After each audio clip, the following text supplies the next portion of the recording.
भभुआ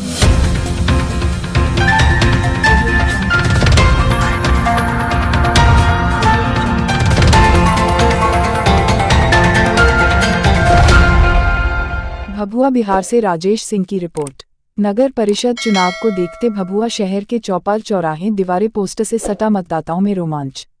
भभुआ कैमूर। जैसे जैसे नगर परिषद भभुआ की चुनावी अवधि नजदीक आती जा रही है वैसे वैसे शहर के चौक चौराहे दीवारों पर प्रत्याशियों का पोस्टर बढ़ता जा रहा है। वैसे नगर परिषद भभुआ के प्रतिनिधियों की कार्यप्रणाली अवधि मई में खत्म हो जाएगी और नगर परिषद का चुनाव होना है, लेकिन चुनावी घोषणा होना बाकी है। उससे पहले सभापति उपसभापति पद के लिए दर्जनों उम्मीदवारों द्वारा पोस्टर के माध्यम से अपनी अपनी दावेदारी पेश कर दिया गया है।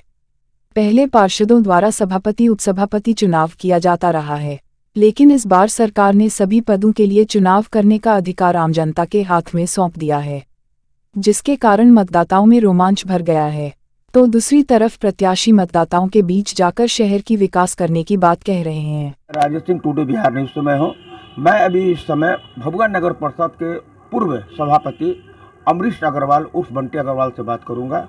बंटी अग्रवाल भी आने वाला नगर परिषद चुनाव में सभापति के उम्मीदवार हैं और युवा हैं, पढ़े लिखे शिक्षित हैं। ये भी 8/3/2011 से लेकर 15/4/2012 तक सभापति पद पर बने रहे हैं। और मैं इनसे बात करके ये जानना चाहूँगा कि उस समय का जो स्थिति था आज की स्थिति में क्या अंतर है। उस समय पार्षदों के द्वारा सभापति का चुनाव होता था, अब इस बार जो है जनता के द्वारा सभापति का चुनाव होगा। नमस्कार बंटी जी, आपको मेरा टुडे न्यूज़ में टुडे न्यूज़ में राजेश जी आपका बहुत बहुत स्वागत है।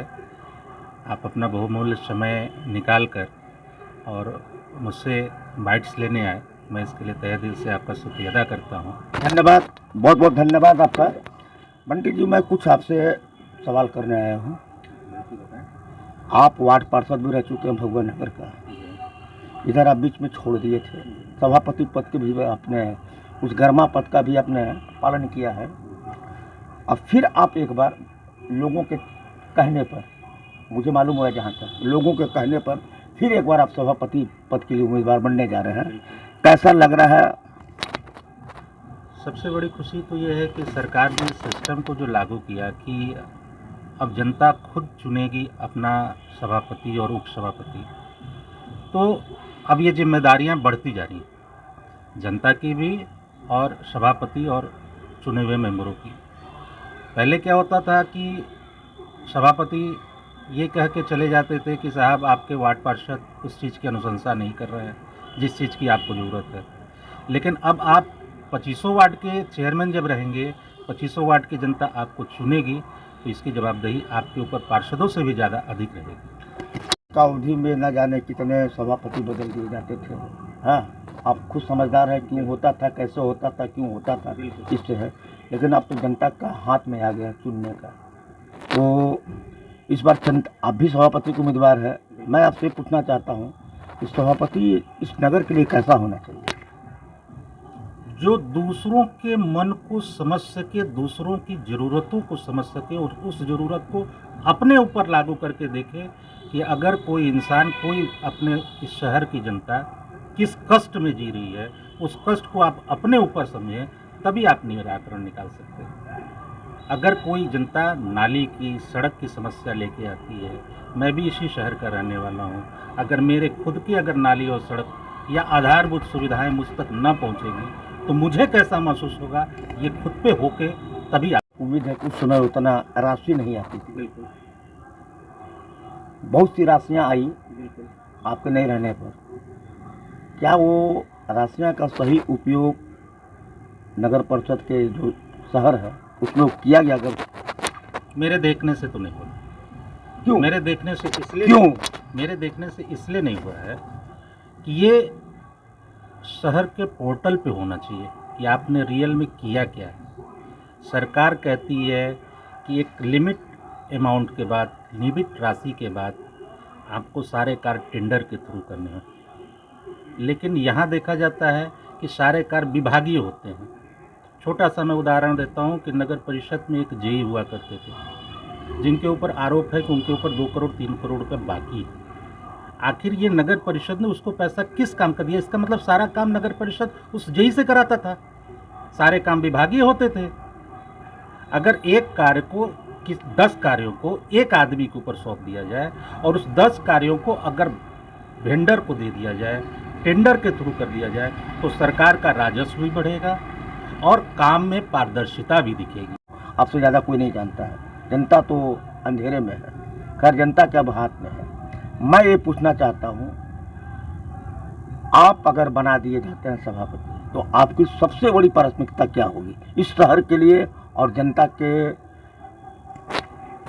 देखिए, सबसे बड़ी बात तो ये है कि सरकार के उपक्रम जो हैं, सरकार की राशि, मिलने वाला अनुदान कम होते हैं, लेकिन ज़रूरतें हमारी ज़्यादा हैं।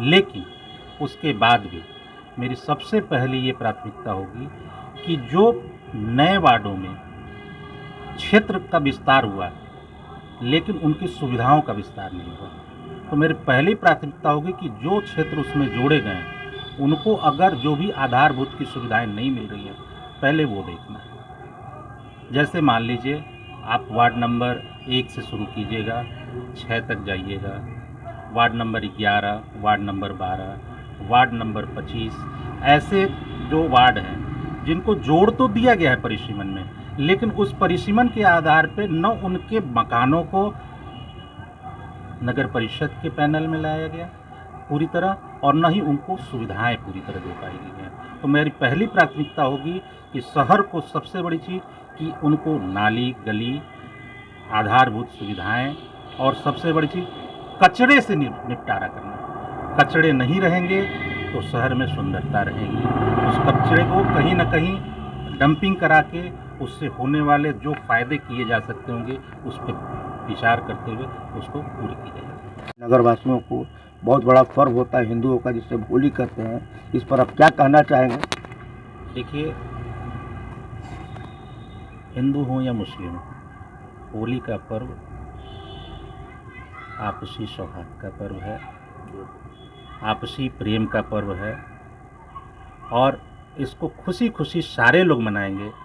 मैं किसी वर्ग, किसी भी धर्म के लोगों से ये ज़रूर कहना चाहूँगा कि इसमें लोग शांति से, खुशी से एक दूसरे के साथ गले मिल के, एक दूसरे को रंग लगा के, बीती हुई सारे दुखों को भूल के प्रेम से इस होली का पर्व मनाएं।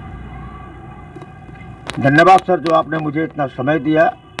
तो देखा आपने, मैं ये युवा सभापति जो पद के उम्मीदवार हैं अमरीश अग्रवाल उर्फ बंटी अग्रवाल से मैं बातचीत किया हूँ।